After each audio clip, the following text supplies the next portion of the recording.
মেসির পথেই হাঁটতে হচ্ছে এমিলিয়ানো মার্তিনেজকে। আর্থিক অভাবেই তাকে ছেড়ে দিচ্ছে অ্যাস্টন ভিলা। ইংলিশ ক্লাবটার সাথে দীর্ঘ ৫ বছরের সম্পর্কের ইতি টানছেন বিশ্বকাপজয়ী আর্জেন্টাইন গোলরক্ষক। গত মৌসুমের শেষে ম্যাচ পরবর্তী সময়ে অশ্রুসিক্ত চোখে বিদায়ের আভাস দিয়েছিলেন মার্তিনেজ। তখন থেকেই নানান জল্পনা কল্পনা, কোথায় যাবেন আর্জেন্টাইন বাজপাখি।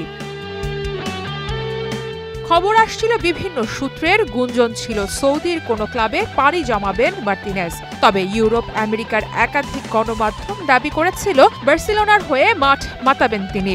সেই আশার গুড়েবালি, কারণ সম্প্রতি সেজনির সাথে ২ বছরের চুক্তি করে বার্সেলোনা। গুঞ্জন ছিল আতলেতিকো মাদ্রিদ, এসি মিলান এবং ম্যানচেস্টার ইউনাইটেডকে নিয়েও। সময় যত ঘনিয়ে আসছে, মার্তিনেজকে নিয়ে ক্লাবগুলোর মধ্যে প্রতিযোগিতা তত কমছে। একচ্ছত্র আধিপত্য এখন ম্যানচেস্টার ইউনাইটেডের। আর্জেন্টাইন সংবাদ মাধ্যম গ্যাস্তন এদুলের মতে, মার্তিনেজকে দলে ফেরাতে বেশ আগ্রহী ওল্ড ট্রাফোর্ডের ক্লাবটি। খুব দ্রুতই অ্যাস্টন ভিলার সাথে আলোচনায় বসতে চায় ইউনাইটেড। এ বিষয়ে মার্তিনেজের সম্মতি আছে বলে জানিয়েছে ক্রীড়া বিষয়ক সংবাদ মাধ্যম ESPN।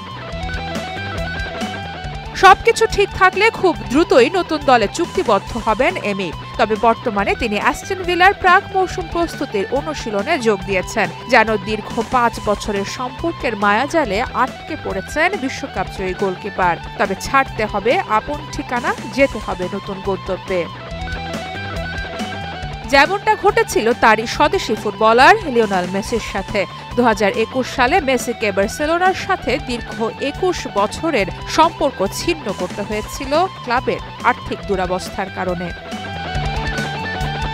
সারা মাহবুব, স্টার নিউজ।